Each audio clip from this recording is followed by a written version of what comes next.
ಅವಾಗಿಂದ ಬಂದ್ಬಿಟ್ಟು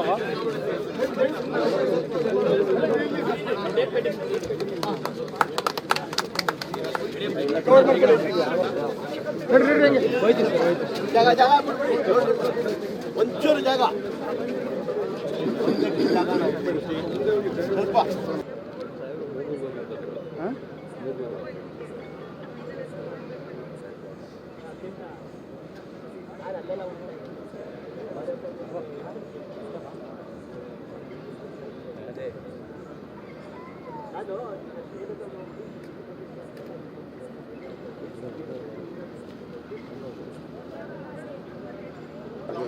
ಶುಭ ಸಂಜೆಗೆ ಎಲ್ಲರನ್ನ ಕಾಲವು ಸುವರ್ಣಾಧ್ಯಾಯ.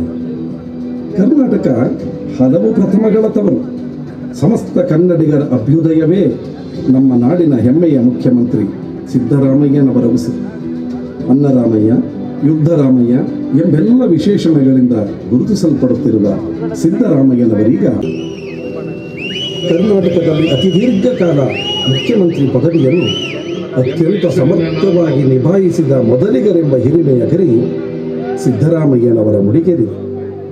ಕರುನಾಡಿನ ಧೀಮಂತ ಮುಖ್ಯಮಂತ್ರಿ ಎನಿಸಿಕೊಂಡಿದ್ದ ಹಾಗೂ ಹಿಂದುಳಿದವರ ಆಶಾಕಿರಣವೆಂದೇ ಬಿಂಬಿತರಾಗಿದ್ದ ಡಿ ದೇವರಾಜ ಅರಸರು ನಿರ್ವಹಿಸಿದ್ದ 7 ವರ್ಷ 238 ದಿನಗಳ ಮುಖ್ಯಮಂತ್ರಿ ಎಂಬ ದಾಖಲೆಯನ್ನು ದಾಟಿ ಅತಿ ಹೆಚ್ಚು ಕಾಲ ಕನ್ನಡ ನಾಡಿನ ಮುಖ್ಯಮಂತ್ರಿ ಪದವಿಯನ್ನು ಪರಿಪೂರ್ಣವಾಗಿ ಅಪ್ಪಟ ಜನಪರವಾಗಿ ಭ್ರಷ್ಟಾಚಾರದ ಲವಲೇಶವೂ ಮೈಗೆ ಮೆತ್ತಿಕೊಳ್ಳದ ಹಾಗೆ ಕಾರ್ಯನಿರ್ವಹಿಸಿದ ಮೊದಲಿಗ ಮುಖ್ಯಮಂತ್ರಿ ಎಂಬ ಅಭಿಧಾನಕ್ಕೂ ಸಿದ್ದರಾಮಯ್ಯನವರು ಪಾತ್ರರಾಗಿದ್ದಾರೆ.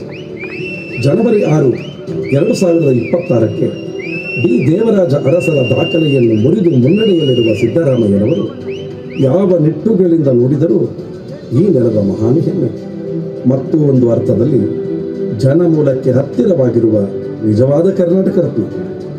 ಮೈಸೂರು ಕೇವಲ ಅರಮನೆ ಗುರುಮನೆಗಳ ನಗರಿಯಷ್ಟೇ ಅಲ್ಲ, ದಾಖಲೆಗಳ ಮೇಲೆ ದಾಖಲೆಗಳನ್ನು ನಿರ್ಮಿಸುತ್ತಿರುವ ಮಹಾಸಾಧಕರ ತಾಯ್ನೆಲ. ಅರಸರು ಮೈಸೂರಿನ ಮನೆಯ ಮಗನಾದರೆ ಸಿದ್ದರಾಮಯ್ಯನವರು ಇದೇ ಮೈಸೂರಿನ ಮಣ್ಣ ಮಗ. ಅರಸರು ಹಿಂದುಳಿದ ವರ್ಗಗಳ ನೇತಾರರಾದರೆ ಸಿದ್ದರಾಮಯ್ಯ ಸಮಸ್ತ ಅಹಿಂದ ವರ್ಗಗಳ ಪ್ರಶ್ನಾತೀತ ಜನನಾಯಕ.